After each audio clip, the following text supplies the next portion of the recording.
yo reinaré.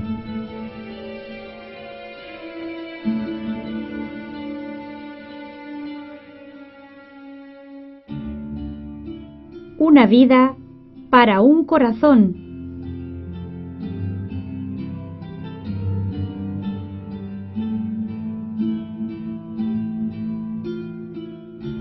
¿Cómo es Dios de grande, verdad? Que con un instrumento pequeñito es capaz de hacer estas cosas tan grandes. De hecho, no va a tener más que 2 años y medio escasos para trabajar en ella. Reinaré, pero ¿le dejamos que reine? Ese es el interrogante que tenemos que hacernos.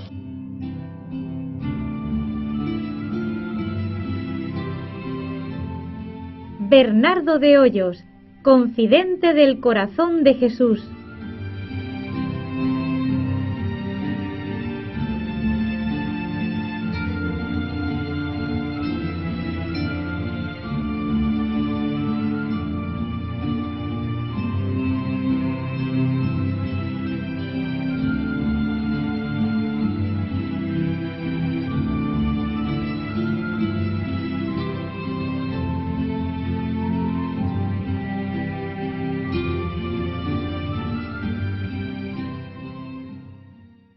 Siglo XVIII, el siglo de la Ilustración, siglo de las luces.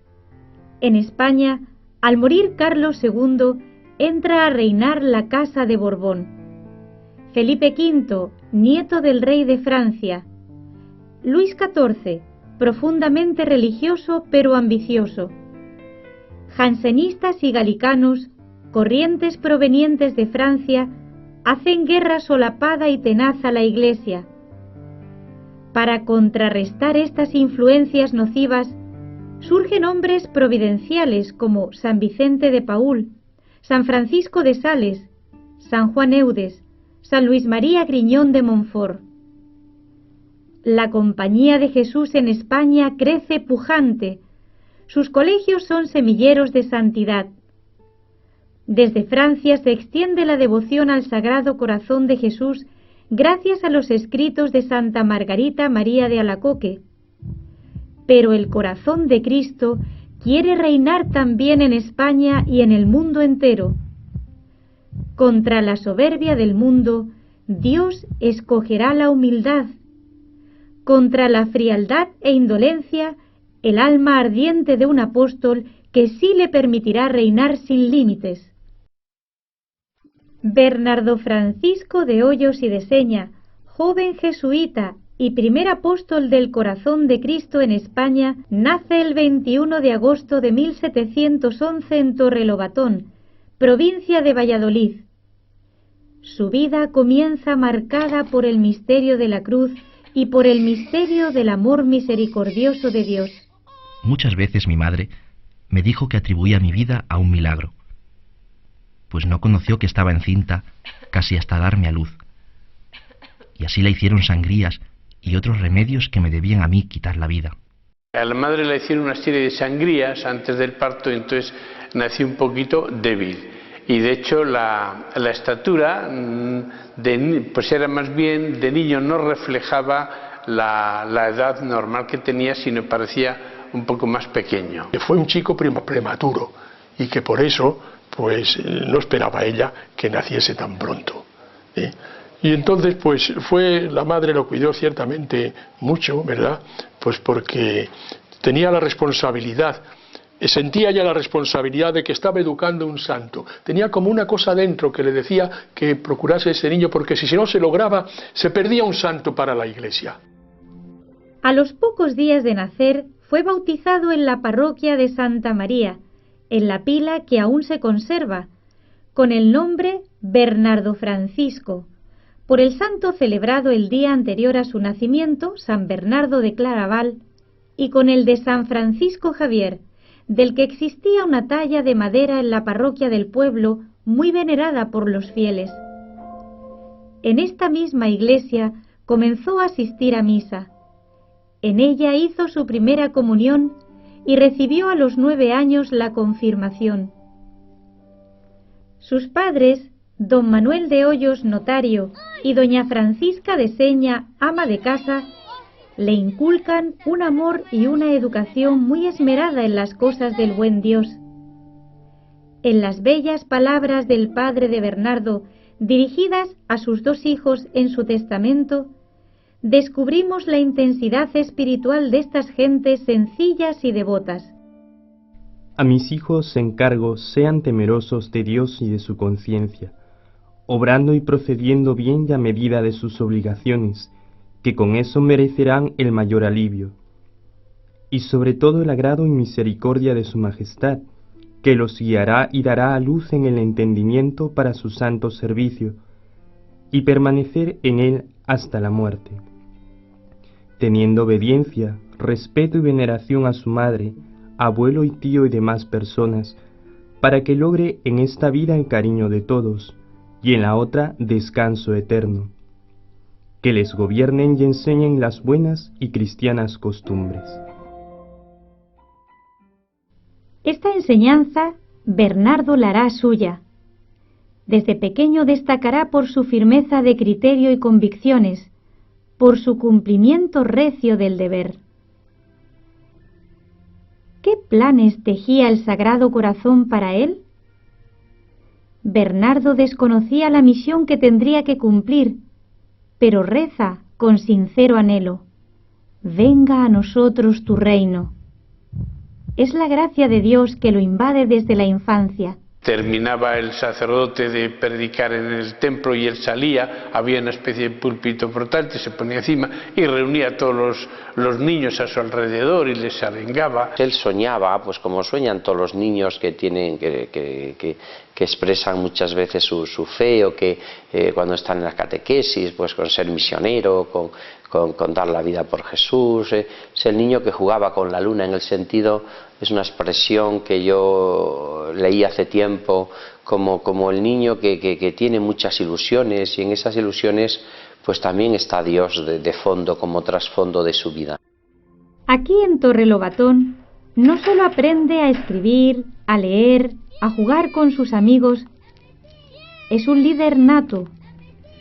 Su alma de niño penetra en el misterio del Dios crucificado y hecho Eucaristía por nuestro amor, y a quien Bernardo comienza a amar con todas sus fuerzas, con todo su corazón.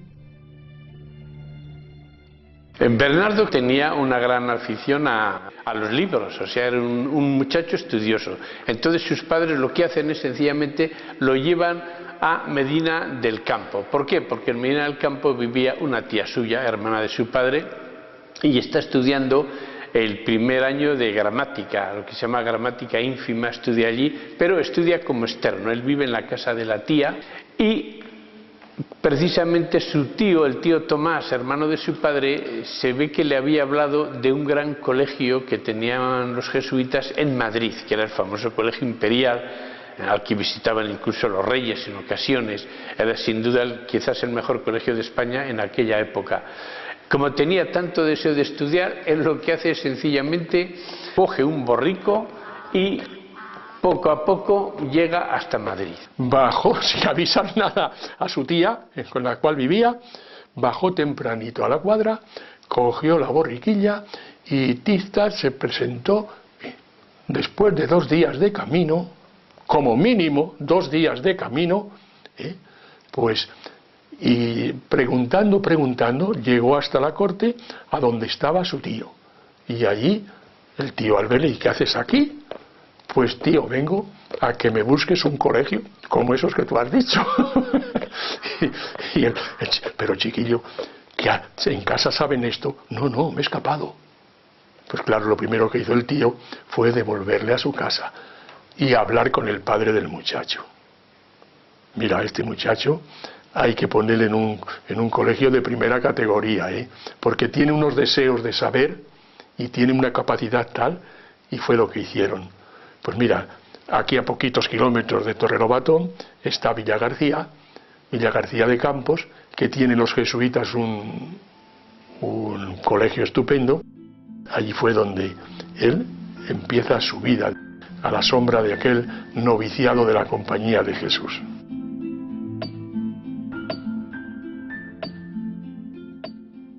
Villagarcía de Campos. La campana anuncia el rezo de la letanía a la Virgen Santísima. Sosiego, esperanza, amor.